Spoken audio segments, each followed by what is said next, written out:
नमस्कार मित्रांनो, आपल्याकडे इकोस्पोर्ट ही कार आली होती. तर ते या कारमध्ये प्रॉब्लेम असा होता की या कारचा AC ट्रॅफिकमध्ये असेल किंवा एखाद्या ठिकाणी गाडी लेवल चालू असेल तर ऑटोमॅटिक ऑफ व्हायचा. याचं कारण डायग्नोज केलं तर कस्टमरला वाटलं की कॉम्प्रेसर खराब आहे. AC वाल्याला दाखवलं, त्याने म्हणजे कस्टमरनी किमान 30,000चं काम केले AC रिलेटेड.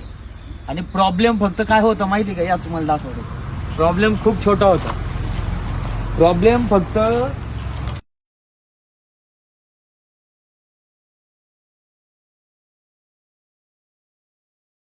तर मित्रांनो पाहिलं तर इथं हा जो फ्यूज आहे हा फ्यूज खराब झाला होता. आणि त्यासाठी कस्टमरला AC वाल्यांनी किंवा बाकीचे इतर गॅरेजवाल्या लोकांनी सगळं चेंज करायला लावलं. कॉम्प्रेसर, वॉल, रिफिल वगैरे, कंडेन्सर वगैरे सगळं चेंज केलं तरी सुद्धा प्रॉब्लेम काय सॉल्व्ह होत नव्हता. आम्ही डायग्नोज केलं. आम्ही फ्यूजला एक नवीन 60 अँपिअरचा जो ओरिजिनल 60 अँपिअर आहे तो फ्यूज फक्त आपण बायपास केला. आता गाडीचा हाई स्पीडचा फॅन फिरत नव्हता. आता आपण तुम्ही पाहू शकता आपल्याकडं स्कॅन प्लस एक्सचा टूल आहे, त्याच्या माध्यमातून आपण स्कॅनिंग करणार आहोत पुढे.